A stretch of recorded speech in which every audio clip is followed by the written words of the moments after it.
porque eu não quero voltar para o mundo. Eu estou com muita vontade de voltar. Então, eu queria que o Senhor me matasse hoje. Né? Eu não quero ir para o inferno. Eu sei que eu vou deixar minha esposa, filha aqui, mas eu não queria que muito o Senhor, essa vontade de morresse definitivamente, ou o Senhor me matasse. E eu sinceramente, eu ficava de joelhos esperando a morte chegar. E eu ficava ali, aí a minha esposa, às vezes, eu estava chorando copiosamente, se ajoelhava do meu lado. Ela dizia assim: Senhor, eu não sei o que o teu servo está passando, mas atende o pedido dele, não sabendo ela que ela ia ficar viúva, né? Ela não sabia que ia ficar viúva. Qual que era a oração, na verdade? Qual era a oração, e eu dizia: Senhor... Aí teve a hora que eu dizia assim: não, Senhor, repreende, né? Só me liberta e tal. Mas de certa forma também é uma resposta, né, pastor? Se for resposta. Pensar, porque é a morte do vício, das dificuldades, daquilo que prendia, né? Robson, eu acho que todos nós, né? Mas eu declaro na minha vida que eu sou um produto da graça.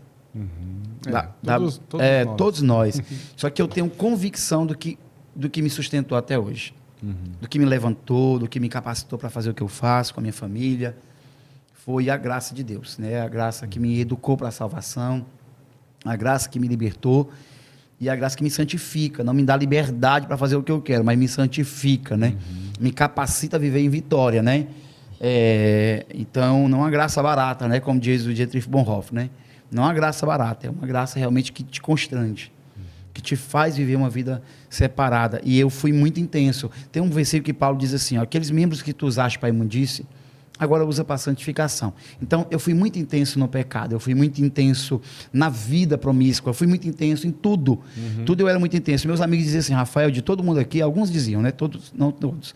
De todo mundo aqui, eu acho que o único que não vai sair desse mundo aqui é você. Porque você faz isso porque você gosta, não é porque você é viciado, né? Então, quando aconteceu isso comigo, depois de mim veio vários, depois que se converteu. Mas eu realmente fui tocado por Deus. Aconteceu coisas extraordinárias, meu irmão, assim, no decorrer da minha vida, que não deixa dúvida nenhuma de que Deus estava sempre intervindo, assim, e querendo, me atraindo para Ele, entendeu? De uma forma extraordinária. Então, eu devo tudo ao Senhor, né? Minha vida completa e o que eu estou vivendo hoje, até hoje, a Deus. Não tem outro. E do período da conversão até o senhor descobrir a questão do chamado, porque se tornou pastor e... Sim. Foi rápido, né? Tudo muito rápido. Né? Porque, assim, quando eu me converti, eu já estava lendo a Bíblia. Eu já lia a Bíblia antes, já lia bastante. Então, tipo, chegava algum religioso de algumas religiões... por aquela curiosidade. Curiosidade. Então, eu comecei a ler, criei o hábito de ler. Minha mãe sempre me incentivou muito a ler, né? Então, criei o hábito de ler, então eu comecei a ler a Bíblia. Quando eu já entrei no Evangelho e fui tocado pelo Espírito de Deus, então eu disse assim: cara, é isso aqui que eu quero. E aí me dediquei. Pra você ter ideia, eu pegava a folha de A4, fazia as pautas de lápis e pegava livros teológicos e eu transcrevia. Eu podia tirar uma xerox e usar. Não, eu fazia questão de transcrever o livro assim, pegar os versículos, fazer chave bíblica, passava a noite fazendo aquilo dali. E aí eu trabalhava no período noturno e me ajudava muito, não fazia quase nada do meu trabalho. Era uma sala, uma divisão de vigilância e segurança, eu ficava na sala e até 10 horas da noite atendia até algumas pessoas ali, mas depois não tinha mais ninguém. Então eu aproveitava para ler Bíblia. Ler Bíblia, muito a Bíblia. E aí, quando deu 3 meses na igreja, o pastor, cara, bem conservador assim, ele jamais faria isso precocemente. Ele conversava comigo, ele disse assim: Rafael, eu quero que você dê uma palavra na igreja. Mas pastor, eu não sei nem para onde começar. Ele disse: aquilo que você está lendo sobre o quê? Eu disse algumas palavras, eu ainda até lembro que eu estava lendo, e aí eu fui, e eu lembro assim do que eu preguei Romanos capítulo 5, né? E quando eu cheguei lá, 3 meses depois, preguei, foi assustador para mim, para minha esposa, para todo mundo. Até para mim, quando eu olhei assim, cara, como é que eu estou fazendo? E aí criei gosto para o negócio, eu quero viver isso aqui. Né? 3 meses depois eu fui revertido com o poder de Deus, com o Espírito de Deus, e aí foi mais um gás para mim. Com 11 meses eu era obreiro da igreja, 1 ano e 1 mês eu era líder de missões. E não é porque as pessoas queriam que eu trabalhasse, é pela minha intensidade. Eu sempre fui dessa forma. O pessoal vê agora, depois de 20 anos, né? Quase 20 anos, 19 anos eu acho que eu voltei. O pessoal diz assim: cara, você é muito acelerado, você sempre foi assim. Não, era pior. Eu acho que era pior. Mas foi tudo isso. Eu disse assim, eu fiz isso por pecado, porque eu não posso fazer para Jesus. Porque as pessoas, às vezes, Robson, quer abrir um parênteses aqui, quando elas convertem, parece que ela converte e ela muda, tem um temperamento. O comportamento. Porque quando era para um time, sei lá, qualquer outra coisa, para o pecado, ela entregava tudo. Agora, quando vai para o Senhor e quer ficar educadinho, quer ficar mais... mais comedido. Não, cara, eu sou chapado para Jesus agora. Meu negócio agora é intenso com Jesus. Eu trazia pessoas para usar droga comigo, agora eu vou levar elas para o Evangelho. Então foi assim que eu fiz, sabe? Eu prego para todo mundo assim, né? Tiver oportunidade, eu estou falando de Jesus. Ô, Paulo. Cara, vou sair falando, né? É isso minha prego todo tempo. Então, eu fui intenso a vida toda com isso. É assim, ó. Eu amo o Senhor. Claro que Ele me ama muito mais do que eu amo, mas eu sou também apaixonado, entendeu? Então, eu tenho tem algo que é maior do que apenas uma vida religiosa cotidiana. Eu sou apaixonado, que Jesus fez na minha vida. Relacionamento diário, contínuo. Cara, eu acho interessante que no começo da minha fé, o pessoal diz assim, isso aí é o primeiro amor. Isso é o primeiro amor, vai passar, não sei o quê. Eu disse, é o primeiro, então tem um segundo, como que é? Eu não entendo o que eles estão dizendo, né? E aí depois eu comecei a entender que não tinha esse primeiro amor. Aliás, primeiro amor para mim, depois eu descobri que o primeiro era amar a Deus sobre todas as coisas, e não um ânimo, uma alegria do começo, não. Então, esse amor intensificou, porque eu conheço mais a Deus do que eu conheci no meu primeiro ano de conversão. Esse amor intensificou ao ponto de eu entregar minha vida para o Senhor, não ter minha vida como preciosa, e começar a entregar coisas para Ele que eu não era capaz de entregar no primeiro ano, mas agora eu sou capaz de fazer. Faço coisas agora que jamais, né, eu não pensaria em fazer no primeiro ano de conversão. Então eu acho que o amor ele não diminuiu. Eu não quero voltar para o primeiro, se for a questão do começo. Eu quero ficar nesse aqui, que ele está muito mais intenso. O primeiro lá acho que era muito medíocre, eu pensava muito em mim ainda. Agora eu penso menos em mim, mais no Senhor. Certo. E como é que foi disso aí para o senhor entrar, então, na questão da missão, daquilo que o senhor está fazendo hoje? Você fala de chamado missionário, Isso. Né? Então, depois, quando fez 3 anos de conversão, aproximadamente, assim, de volta, né? Porque eu converti, aí depois afastei um pouquinho, aí voltei. Quando eu voltei, aí com essa intensidade, fazendo trabalho chamado... Nós tínhamos um projeto chamado Resgatando Vidas. Não era oficial, não tinha em si vamos dizer assim, CNPJ, era algo informal, né? E a gente trabalhava ali com independente químico, nas ruas e tal, tanto eu como o Ilano, o Ítalo e outras pessoas que faziam esse trabalho comigo, com a gente assim juntos, interdenominacional, e a gente ficou intenso nesse negócio, ao ponto do meu pastor olhar para mim e disse assim, cara, você é um pastor. Eu disse, não, obrigado, pode ficar, não quero essas coisas não. Eu gosto de viver a minha vida aqui, trabalho, venho para casa, fico com a minha família, trabalho com os meninos, me dedico a estudar a palavra, a ensinar a palavra. Para você ter ideia, eu comprava aquelas revistas da escola dominical, antiga, que ficava R$1, eu comprava antiga para poder ensinar os meninos. Então, eu estudava a revista para poder ensiná-los. Eu sempre fui muito faminto por isso. Então, assim, ele identificou isso e eu não queria, minha esposa não queria isso. A gente gostava da maneira que a gente se movimentava, ao ponto de um dia eu dizer assim, Deus, o Senhor colocou esse homem para ser meu líder. E ele é a pessoa que ele tem mais maturidade do que eu, tem algumas coisas que ele vai ver que eu não estou vendo. Então, se ele falar novamente sobre isso, então já era, eu vou. E aí eu fui para a escola dominical no domingo, estava de folga, e aí quando terminou, estava no banco da frente, né, porque era uma antiga presbiteriana, então tinha os bancos e tal, né? E aí ele olhou para trás e disse, e aí, meus irmãos, estão prontos? Eu olhei para minha esposa, vamos embora. Bora. Agora. Demorou. E a gente começou essa jornada, fomos plantar a primeira igreja ficou... Aí ele já pegou, já tinha... Não, com ele não tem problema não, vamos agora, derrama óleo aqui, tem óleo aí? Derrama o óleo, vamos resolver esse negócio. Aí eu tive que mudar... E já te enviou? Enviou, de imediato. Assim, passou alguns dias, né, eu fui processar aquilo tudo, ver, e aí a gente foi trabalhando já no processo de transição para outro bairro, né, porque eu ia plantar uma igreja.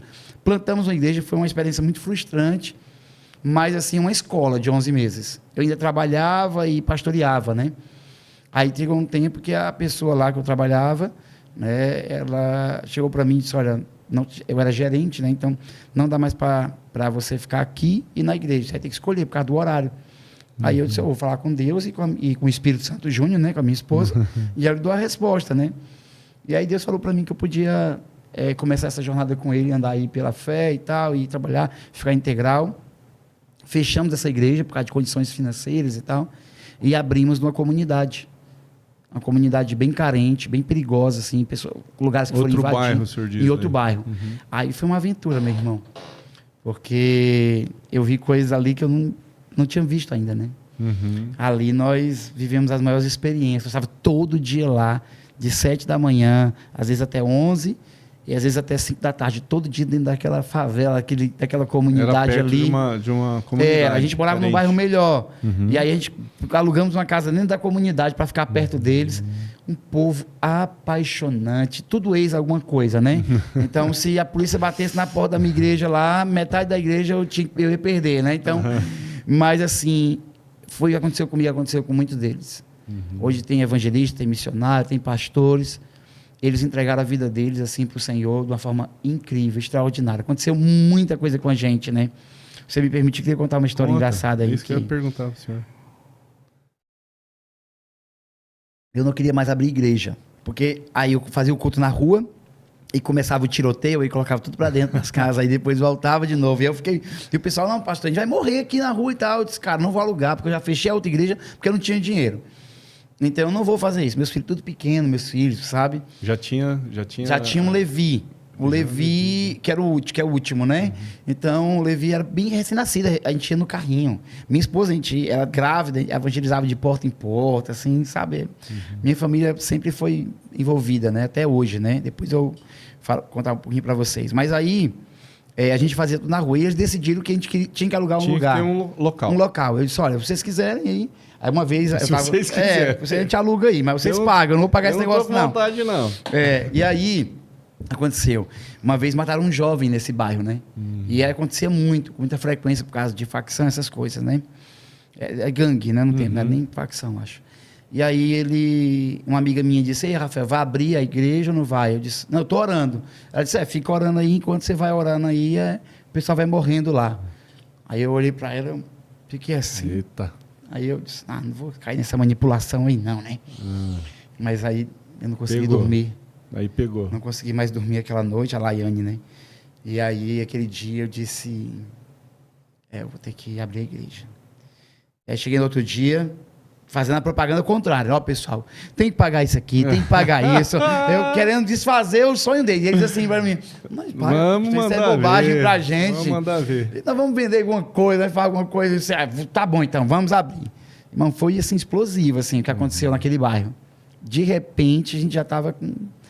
dezenas de pessoas. Um dia, um cara quis destruir lá o culto lá. Eu disse, amor, vai fechar a igreja agora. E ela disse, não, vai multiplicar. E no outro dia a gente ganhou mais cadeiras. No domingo, que eu pensava que não ia ninguém por causa do escândalo, a igreja praticamente dobrou. E daí por diante, meu irmão, foi alavancando assim, exponencialmente, de uma forma extraordinária. E pessoas discipulando, treinamento. Enviamos pessoas para 5 nações. Então, 2 anos e meio, nós estávamos com quase... Estava 200 e poucas pessoas. Para nós era muito naquele contexto. E onde tinha muita igreja, né? E as pessoas sendo treinadas. Cara, foi intenso. Aí foi onde a gente começou a entender. Só que nesse contexto, Deus falou para a gente sobre missões. Voltou. Eu levava muito missionário lá, mandava o pessoal para as missões. E aí veio um dia, minha esposa estava fazendo um congresso de mulheres lá. Eu peguei meus 3 filhos, fui para o interior do estado com para minha mãe e meu pai lá, para a casa deles, né? E aí, quando eu cheguei lá, eu passei a noite assistindo um documentário sobre o Peru. E era um lugar que eu já orava, né? O país.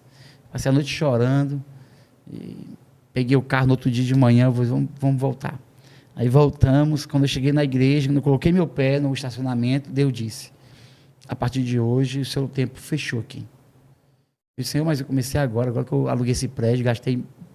Agora está ficando bom. Milhares de dinheiro para poder reformar, estou construindo a sala das crianças e tal. Então, não faz isso, né? Tipo assim, aí subi. Eu não conhecia a mulher que ia ministrar, estava tendo um café da manhã para as mulheres lá. E aí ela disse, quem é o pastor da igreja? É ele? Ela veio da minha direção. E ela, pastor, como é que tá aí? Aí eu comecei, parecia Ezequias falando para a Babilônia, aqui meus tesouros, aqui a gente está fazendo tudo isso. que nós estamos fazendo. Os missionários em 5 países, indo e voltando. Abrindo fazendo isso, aquilo. Aí, de repente, ela olhou para mim e disse, pastor, eu vou falar, porque vai ficar ruim para mim se eu não te falar. Eu disse, não, pode falar, meu irmão, o que foi que houve?